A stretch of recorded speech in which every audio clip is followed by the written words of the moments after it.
25শে December সূর্যের পূজা তারা করত, সূর্যের জন্মদিন তারা পালন করত।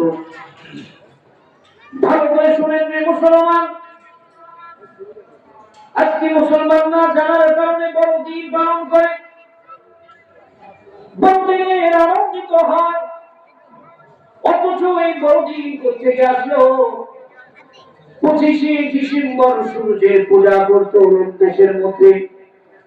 রোমের বাদশাহ যখন নাকি খ্রিস্টান ধর্ম গ্রহণ করলো, তখন চিন্তা করে দেখলো সমস্ত খ্রিস্টান জগৎকে একত্রিত করার জন্য এবং রোম দেশকে তাদের সাথে মিলানোর জন্য এই 25 তারিখ যদি সূর্যের জন্মদিনের পরিবর্তে যিশু খ্রিস্টের জন্মদিন পালন করা হয়, যদি 25 তারিখে যিশু খ্রিস্টের জন্মদিন পালন করা হয়, তাহলে উৎসব হলো খ্রিস্টান জগৎকে একত্রিত করা হলো। এইভাবে যেই জন্মদিন কখনো কখনো জানুয়ারি মাসে খ্রিস্টানরা পালন করত, যেই জন্মদিন ঈসা আলাইহিস সালামের জন্মদিন তারা ডিসেম্বর মাসের শুরুতে পালন করত, রোম দেশের বাদশা সকল খ্রিস্টানদেরকে একত্রিত করে 25শে ডিসেম্বর জন্মদিন বড়দিন পালন করা শুরু করে দিয়েছে। মুসলমান, আপনাদের কাছে জানতে চাই, ডিসেম্বর মাস শীতকাল, পৌষ মাস, সব থেকে ছোট দিন, দিনের মধ্যে সব থেকে ছোট দিন শীতকালের দিন। ডিসেম্বর মাসের দিনগুলো সারা বছরের মধ্যে সব থেকে ছোট হয়। এই ছোট দিনগুলো খ্রিস্টান জগতের বড় দিন।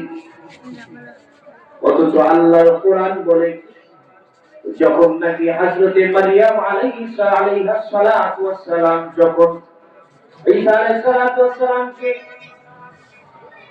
জন্ম দিলেন, আল্লাহ তাআলা দুনিয়ায় পাঠাইলেন, জঙ্গলের মধ্যে একাকী, কেউ ছিল না জঙ্গলের মধ্যে।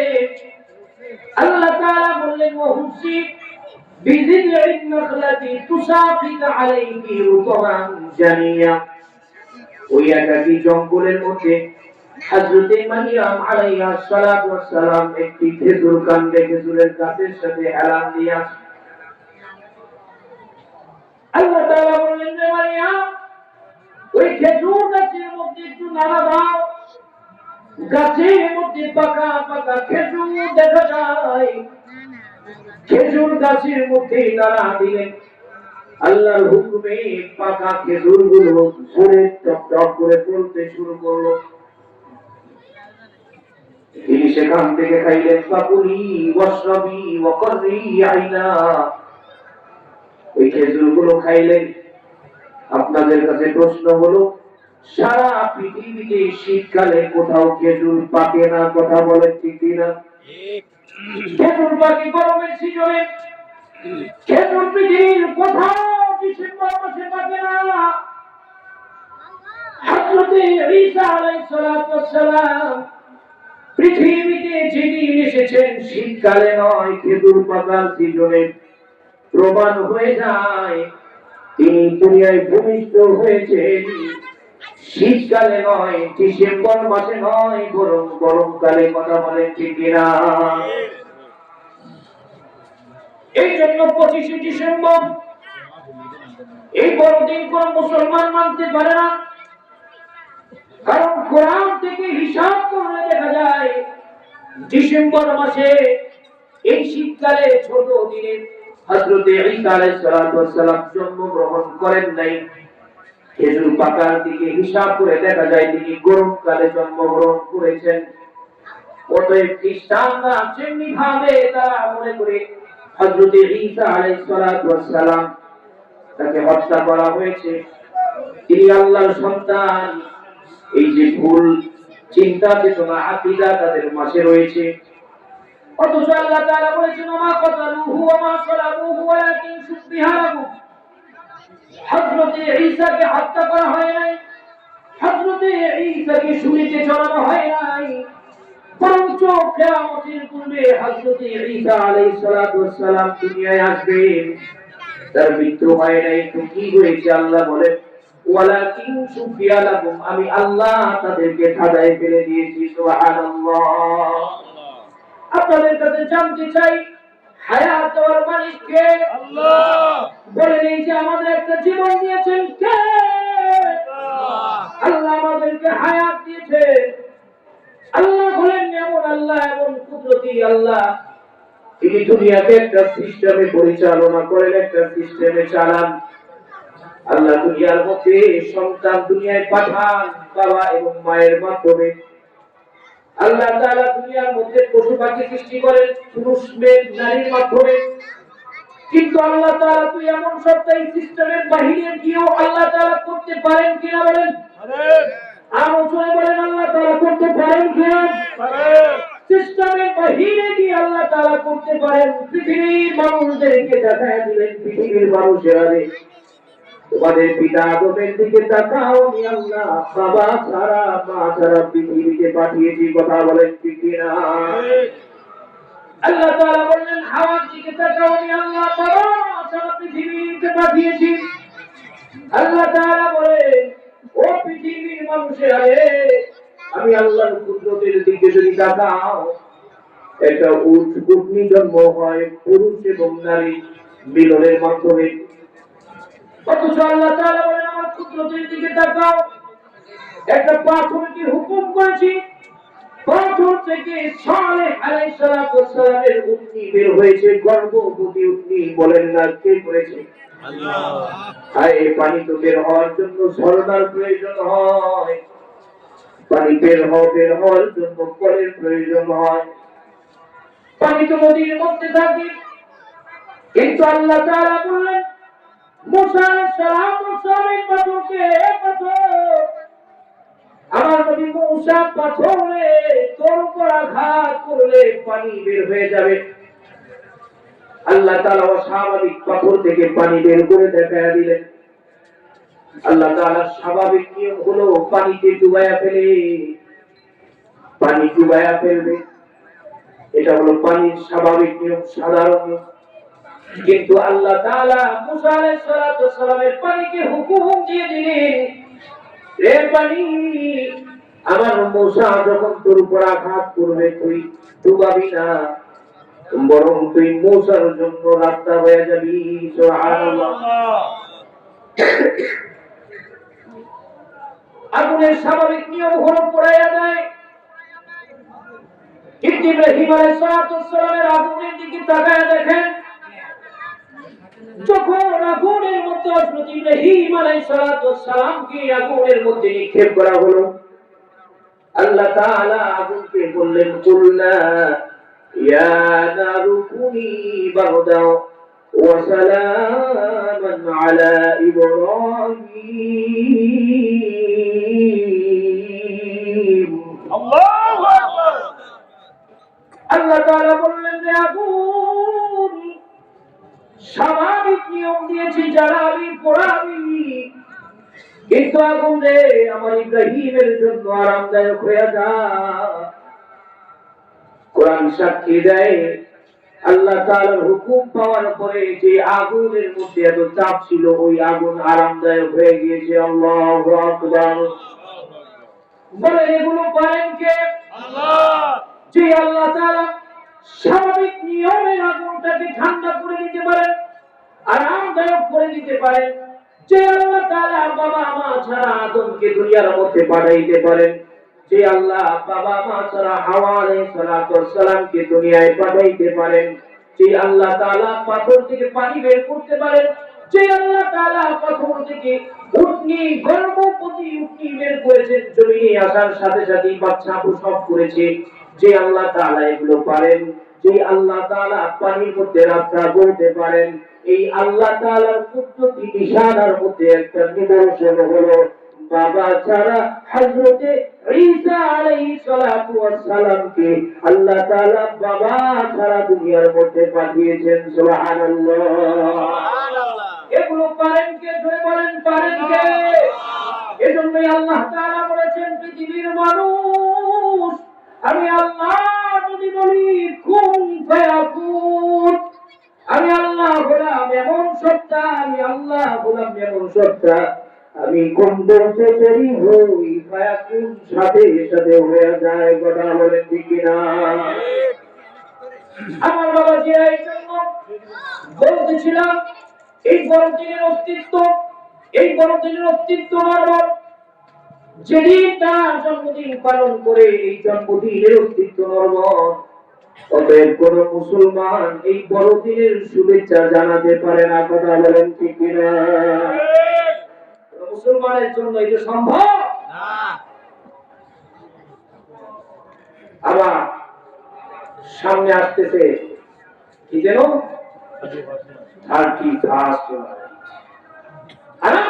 বাংলাদেশের জন্য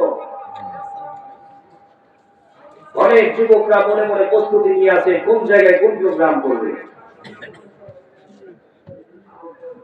বড় কষ্ট হয় যুবক, বড় কষ্ট হয়। এ যুবক ভাই, তোমার দিকে তাকায় বলেন যুবক, এক সময় তোমার দিকে সারা পৃথিবী তাকাইতো, আজকে যুবক তুমি তোমার পুরুষত্ব হারিয়ে ফেলেছো। এক সময় ইসলামের খাদেম ছিল যেই যুবকেরা, এক সময় ইসলামের সিপাহসালার ছিল যেই যুবকেরা, এক সময় যেই যুবকদের মধ্য থেকে মাত্র 17 বছর বয়সে মোহাম্মদ বিন কাসিমের কথা শুনেছেন। যে মোহাম্মদ বিন কাসিম বাগদাদ থেকে শুধু সিন্ধু অঞ্চলের দিকে 7,000 বাহিনী, মতপুরে 12,000 বাহিনী সেনাপতি হয়ে তিনি রওনা দিয়েছেন। 17 বছরের যুবক সিন্ধু অঞ্চল বিজয় করেছে 17 বছরের মোহাম্মদ বিন কাসিম। এ যুবক রে, তোমার দিকে তাকিয়েছিল নির্যাতিত মাজলুম মা বোনেরা। তুমি তো সেই সোনালী দিনের যুবক, তুমি তো সেই যুবক, তোমার পিতা হলেন ইব্রাহিম আলাইহিস সালাতু ওয়াস সালাম। যে ইব্রাহিম আল্লাহ তাআলা বলেছেন উম্মাতান ওয়াহিদা, পুরো একটা জাতি যাকে আল্লাহ তাআলা বলেছেন এই ইব্রাহিম আমার আপনার পিতা, জাতির পিতা ইব্রাহিম। আল্লাহ তাআলা তার ব্যাপারে বলেছেন মিল্লাতা আবিকুম ইব্রাহিম হুয়া সাম্মাকুমুল মুসলিমিন। আল্লাহু আকবার, আল্লাহু আকবার। এই ইব্রাহিম আলাইহিস সালাম আমার আপনার জাতির পিতা। এই ইতিহাসের দিকে তাকালে দেখা যায় যুবক বয়সী ইব্রাহিম পুরো জাতির বিরুদ্ধে দাঁড়িয়ে গেছেন, বাবার বিরুদ্ধে দাঁড়িয়ে গেছেন, রাষ্ট্রের বিরুদ্ধে দাঁড়িয়ে গেছেন, তাওহীদের পতাকা মজবুত হাতে ধরেছেন। কথা বলেন ঠিক কিনা? আমার আপনার নবী মুহাম্মদ রাসূলুল্লাহ সাল্লাল্লাহু আলাইহি ওয়াসাল্লাম পুরো মক্কার বিরুদ্ধে যুবক বয়সে দাঁড়িয়ে গিয়েছেন। বনি ইসরাইলের নবী মুসা আলাইহিস সালাতু ওয়াস সালাম যুবক বয়সে পুরো ফিরাউনের গোষ্ঠীর বিরুদ্ধে দাঁড়িয়ে গিয়েছেন। নবী ঈসা পুরো ইহুদি জাতির বিরুদ্ধে দাঁড়িয়েছিলেন যুবক বয়সে। এ যুবক, তোমার ইতিহাসের দিকে তাকায় দেখো, তোমার পিতা জাতির পিতা, তোমার নবী বিশ্ব নবী একা সারা পৃথিবীর বিরুদ্ধে দাঁড়িয়েছেন, মুশরিকদের বিরুদ্ধে দাঁড়িয়েছেন। আজ তুমিও যদি মুশরিকদের তালে তাল না মিলাইয়া, মুশরিকদের সংস্কৃতিতে তুমি গা না ভাসাইয়া, যুবকরে তুমিও যদি তোমার নবীর মতো, তোমার পিতা জাতির পিতা ইব্রাহিমের মতো তাওহীদের কালিমা নিয়ে মজবুতির সাথে দাঁড়াইতে পারো, তুমি যদি মজবুত হাতে কালিমাকে ধারণ করতে পারো, তাওহীদের বাণী ধারণ করতে পারো, আল্লাহর শপথ করে বলি সারা পৃথিবীর কাফির বেঈমান মুসলমানদেরকে থরথর করে কাঁপতে। কথা বলেন ঠিক কিনা? আজ মুসলমান যদি যাদের পিতা ইব্রাহিমের মতো দাঁড়াতে পারে, মুসলমান যদি সেই সাত যুবক আসহাবে কাহাফের সাত যুবক, তারা তো নবীও না, সেই সাতজন যুবক তৎকালীন সময়ের জালিম বাদশা দাকিয়ানুসের বিরুদ্ধে দাঁড়িয়েছিল। তারা তাওহীদের পতাকা মজবুত হাতে তুলেছিল। আল্লাহ তাআলা 350 বছর তাদেরকে ঘুম পাড়াইয়া রিজিক দিয়া খাওয়াইছেন। সুবহানাল্লাহ। ঘুমাইছে খাওয়াইছেন কে? আল্লাহ। আপনাদের কাছে মুসলমান প্রশ্ন করতে চাই, আমাকে আপনাকে রিজিক দেয় কে? আল্লাহ। এই ঈসা আলাইহিস সালামের মায়ের ব্যাপারে কোরআন বলেছে, ঈসা আলাইহিস সালামের মায়ের নাম মারিয়াম। মসজিদের জন্য তাকে ওয়াকফ করে দিয়েছেন মা। إذ قالت امرأة عمران رب إني نذرت لك ما في بطني محررا فتقبل مني إنك أنت السميع العليم। الله تعالى বলেন ইব্রাহিমের স্ত্রী মারিয়াম আলাইহিস সালামের মায়ের নাম হান্না।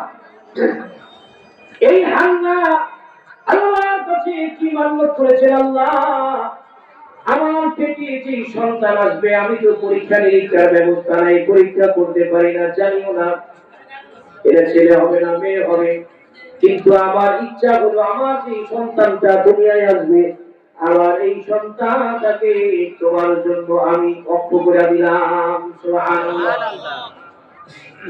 আল্লাহ তোমার ঘর বাইতুল মুকাদ্দাসের জন্য আমার সন্তানটাকে আমি দান করে দিলাম। তাতাকাব্বাল মিন্নি, আল্লাহ আপনি কবুল করে নেন।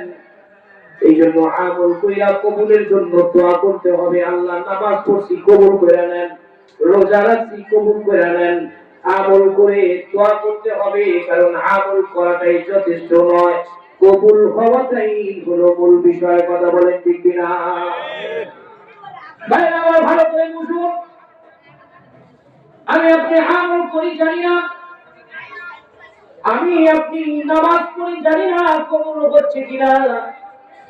যেই মালিকের কদমে সিজদা দেই, ওই মালিক তো অনেক বড় উপর, অনেক উঁচু তবকার, ওই মালিক তো অনেক বড় আহকামুল হাকিমিন, ওই মালিক তো আলিমুম বিযাতিস সুদূর। আর আমি বললাম তখন একজন গোলাম, ওই মালিকের কুদরতি কদমে আমি সিজদা দেই, জানি না আমার সিজদা কবুল হয় কিনা, জানেননি আপনারা। কিন্তু দয়াময় আল্লাহ থেকে একটু তাকায় দেখেন কেমন মাওলা। আল্লাহ তাআলা বান্দার সিজদাকে, বান্দার আমলগুলোকে কবুল করে নেয়। একটু লক্ষ্য করে দেখুন, ছোট সন্তান কিছুই লিখতে পারে না, সিলেটের মধ্যে শুধু আঁকিবুকি করে, খাতার মধ্যে কলম নিয়ে শুধু লেখে, কিছু লিখতে পারে না, সরও লিখতে পারে না, আলিফও লিখতে পারে না, এবিসিডিও লিখতে পারে না, আছে না নাই? কিন্তু এই খাতাটা নিয়ে, এই সিলেটটা নিয়ে বাবার কাছে যায়, মায়ের কাছে যায়, আর বলে মা, ও বাবা দেখো আমি লিখছি। বাবা বলে, আরে তুই তো অনেক সুন্দর লিখছো, মাশাআল্লাহ তুমি সুন্দর লিখছো, আরো সুন্দর করে লেখ। বলে কি বলে না?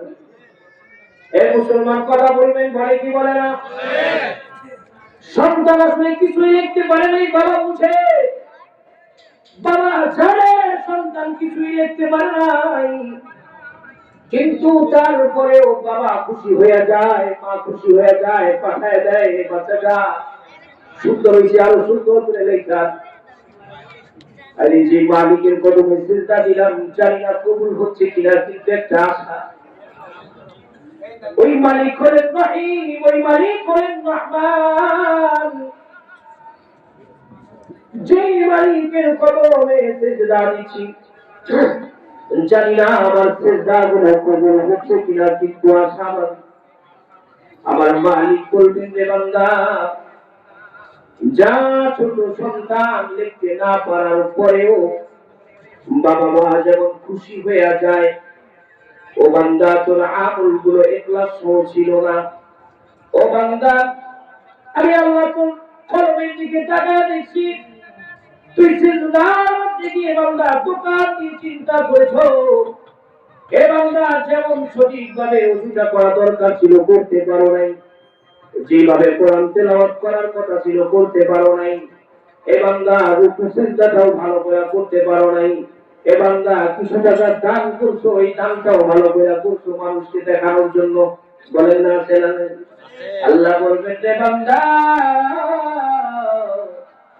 যদিও তোর এই আমল নাকাম ছিল, দুর্বল ছিল, কমতি ছিল, কিন্তু বান্দা আমি আল্লাহ রহমান, আমি আল্লাহ রহিম, আমি আল্লাহ রহমান নামের উসিলায় তোর আমলের প্রতি খুশি হয়ে গেছি। আর বলুন সুবহানাল্লাহ। বলেন আমি আপনি আমল করবো, টুকা ফাটা আমল করি, কিন্তু জানি না আল্লাহ কবুল করবেন কিনা, কিন্তু আমাদের আশা করুন আমার আমলের প্রতি আমার আল্লাহ খুশি হয়ে যাবে। ভাই আমার খেয়াল করে শুনো,